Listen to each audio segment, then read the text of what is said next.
ایک مرثیے میں محمد علی خان ذاکر کہتے ہیں چھوسی نیمو نوبچک سکرما چوکمونے یعنی حرم حسین ستورے پردین نفیونس زنے۔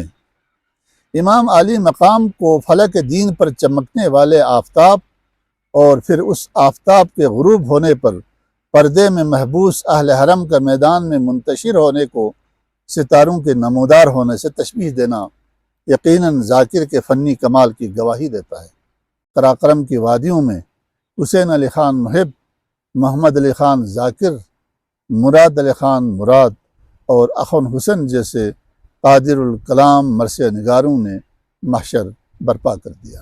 بلتی مرثیے اردو مرثیوں کی طرح مسدس میں نہیں بلکہ دو مصروں پر مشتمل ایک مرثیہ عام طور پر 8 سے 12 تک کے اشعار کا ہوتا ہے۔ السلام علیکم ناظرین، میں ہوں محمد حسن حسرت اور آپ دیکھ رہے ہیں سیاچن ٹائمز۔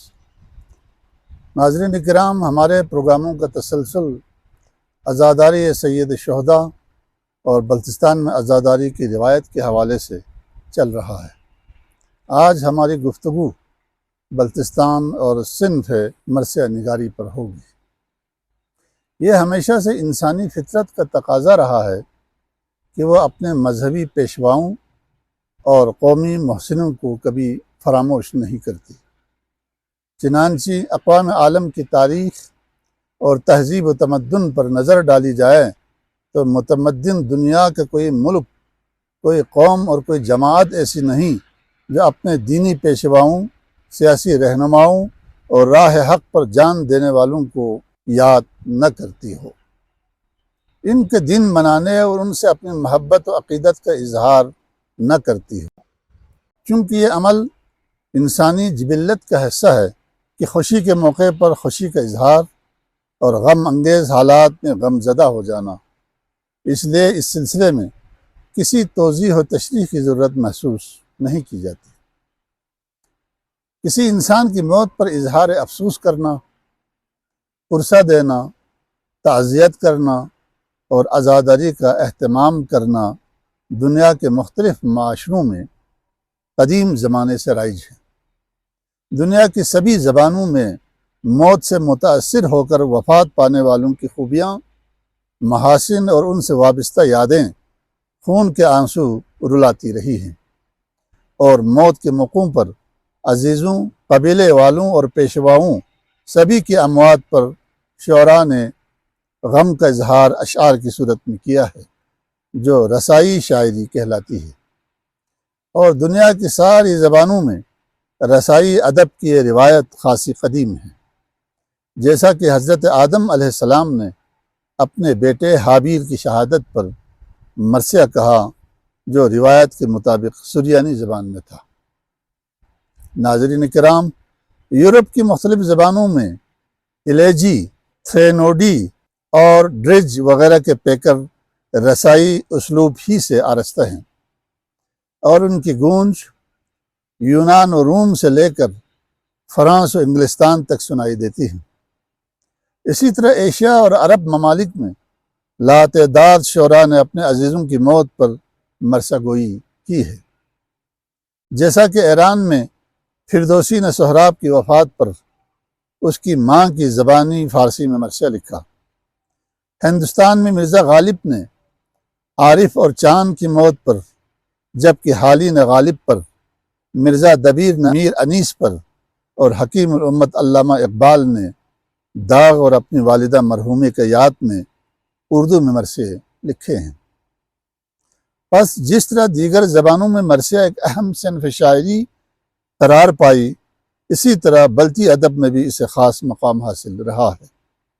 بلتی زبان میں یہ روایت قدیم زمانے سے چلی آ رہی تھی، اور اس صنف کو اصطلاح شعر میں سکھڑو کہتے تھے، مگر یہ سب شخصی اور ذاتی نوعیت کے مرثیے تھے۔ ان مرثیوں میں کوئی عالمگیریت نہیں تھی۔ واقعہ کربلا کے بعد مرثیے کی اصطلاح صرف اور صرف شہدائے کربلا کے غم میں لکھے گئے اشعار پر ہی اطلاق ہونے لگی۔ چنانچہ اس موضوع پر لکھے گئے مرثیوں کو ہی عالمگیر مقبولیت حاصل ہوئی۔ معزز ناظرین، سانحہ کربلا کے بعد خامس آل ابا حضرت امام حسین علیہ السلام اور ان کے ساتھ شہید ہونے والے اعوان و انصار کے مصائب پر مبنی عربی مرثیے سب سے پہلے جناب زینب و جناب ام کلثوم کے علاوہ نعمان ابن بشیر نے کہے، جو تاریخ میں محفوظ رہ گئے۔ ان کے علاوہ عربی زبان میں ایسے مرثیوں کا بہت بڑا ذخیرہ آج بھی موجود ہے۔ بعد میں عربی مرثیہ لکھنے والوں میں دعبل خزائی اور فرزدق نے حجاز و عراق کو رلایا۔ فارسی زبان کی شاعر مرزا محتشم کاشی اور جامی نے ایران و افغانستان میں ماتم برپا کیا۔ اردو میں انیس و دبیر نے اہل ہندوستان کے دلوں کو گرمایا۔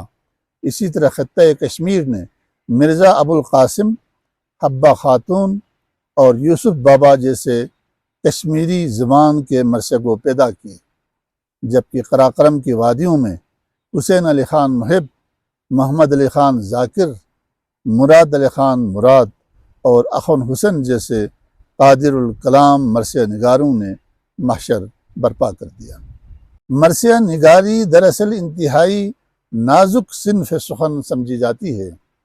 بلتی زبان میں مرثیے کی صنف چونکہ فارسی سے در آئی ہے، اس لیے بلتی مرثیے اردو مرثیوں کی طرح مسدس میں نہیں، بلکہ دو دو مصروں پر مشتمل ایک مرثیہ عام طور پر 8 سے 12 تک کے اشعار کا ہوتا ہے۔ بلتی مرثیے کی سب سے بڑی اہمیت یہ ہے کہ اس میں بیانیہ شاعری اپنے درجہ کمال پر ملتی ہے۔ بلتی مرثیے دراصل بین و بکا کی شاعری ہے، جو کسی واقعے کی طرف اشارہ کر کے کربلا کے کسی مظلوم یا مظلومہ کے احساس و جذبات کو بیان کرتا ہے۔ اشاعت اسلام کے بعد سے بلتستان میں جب مجالس اعضاء کا سلسلہ شروع ہوا تو فارسی مرثیوں و نوحوں سے مجالس کو زیب و زینت دیتے تھے۔ بلتستان کے ادبی دبستان میں مرثیہ گوئی اور نوحہ گوئی کی ابتدا خانوادہ مقپن و اماچہ کے ان شہزادوں نے کی جو 1840-42 میں ڈوگرے اسیر کر کے جموں لے گئے تھے اور ان کو قید و بند کی اذیتیں جھیلنی پڑی تھی۔ ان میں مقپن خاندان کے لطفِ علی خان عاشق، امیر حیدر مخلص، ملک حیدر بیدل، حسین علی خان محب اور محمد علی خان ذاکر، جبکہ اماچہ خاندان کے مراد علی خان مراد کے نام قابل ذکر ہے۔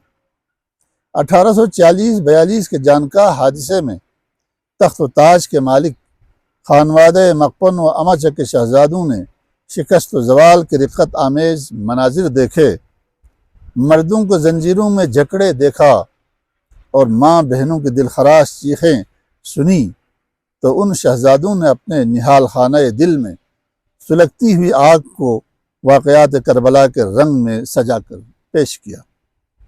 جموں کشمیر کی قید تنہائی اور غریب الوطنی کے محیب سائے میں سقوط بلتستان اور اپنے خاندانوں کی بربادی کا لمحہ لمحہ ان شاعروں کے پردے شعور پر فلم کی طرح چلتا اور ان واقعات کا عکس ابھرتا تو وہ اپنے دکھ درد کو یکسر بھلا کر واقعات کربلا کو اپنا موضوع سخن بناتا۔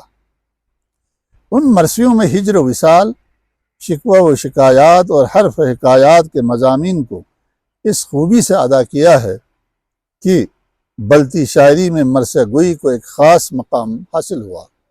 ان مرثیوں میں کہیں تشبیہات و استعارات کا استعمال برملا کیا ہے اور کہیں واقعات کربلا کی منظر کشی کرتے ہوئے فوج اشقیاء کے مظالم اور اہل بیت کی مظلومیت کا بیان کر کے عزاداروں کے دلوں کو گرمانے کا سامان فراہم کیا ہے۔ ساتھ ساتھ ان مرثیوں میں عمر اور رشتے کے لحاظ سے حفظ مراتب، بڑوں کے لیے آداب اور چھوٹوں پر شفقت کے اسلوب بھی بتائے ہیں۔ ایک مرثیے میں محمد علی خان ذاکر کہتے ہیں، چھوسی نیمو نو بچک سکرما چکمونے، یعنی حرم حسین ستورے پردین نفیوں زنے۔ امام علی مقام کو فلک دین پر چمکنے والے آفتاب اور پھر اس آفتاب کے غروب ہونے پر پردے میں محبوس اہل حرم کا میدان میں منتشر ہونے کو ستاروں کے نمودار ہونے سے تشبیہ دینا یقیناً ذاکر کے فنی کمال کی گواہی دیتا ہے۔ اس مرثیے کے آخری 2 اشعار دیکھ لیجئے۔ ہائی ہائی در بونگی تتپونگ ارتخنو میول بیود، ہائی ہائی در بونگی تتپونگ ارتخنو میول بیود، ٹھپسوں سے دیخ نمی اینو لا درونگ زنے، خپیت سکینی غدوں پو بل زودی ملوں پو ونگ، میت نیمنگ نو زینب اسننگ پہ درونگ جنے۔ ذاکر نے آسمان کے فضائے بسیط کے لیے آئینے کا استعارہ استعمال کیا ہے، اور اس آئینے پر اب بھی کربلا میں نظر آتش ہونے والے خیموں کے دھوئیں کے نشانات کو بادل کی صورت میں دیکھنا، سکینہ معصومہ کے چہرے کا عکس چاند کے آئینے میں نظر آنا، اور زینب کبریٰ کے دل میں سلگنے والی آگ کو سورج کی تپش میں محسوس کرنا ذاکر کے منفرد اسلوب اور ندرت خیال کی روشن دلیل ہے۔ بلتی مرثیہ نگاری کے اس کاروان میں جو شاعر شامل ہوتے گئے، ان میں قمرہ کے اخون حسین، پاردو کے حاجی غلام حسین، کھرمنگ کے کاچو مراد خان، قپلو کے کاچو اسفندیار خان، سید اکبر بلغار، اسکردو کے اخون محمد علی، راجہ محمد علی شاہ بیدل اور سید علی شاہ رضوی، جبکہ گمبا اسکردو کے سید فضل شاہ اور اخون حسن رگیل کے نام قابل ذکر ہیں۔ معزز ناظرین، بلتی زبان میں مرثیے، نوحے اور سلام لکھنے والی شاعروں کی تعداد آج بھی کوئی کم نہیں ہے۔ بالخصوص اردو طرزوں پر بلتی نوحے لکھنے کا رجحان اب بہت زیادہ ہے۔ معزز ناظرین، آج کے پروگرام کا وقت ختم ہوا چاہتا ہے، اس لیے مزید تفصیلات کی گنجائش نہیں، اجازت دیجیے۔ اللہ نگہباں۔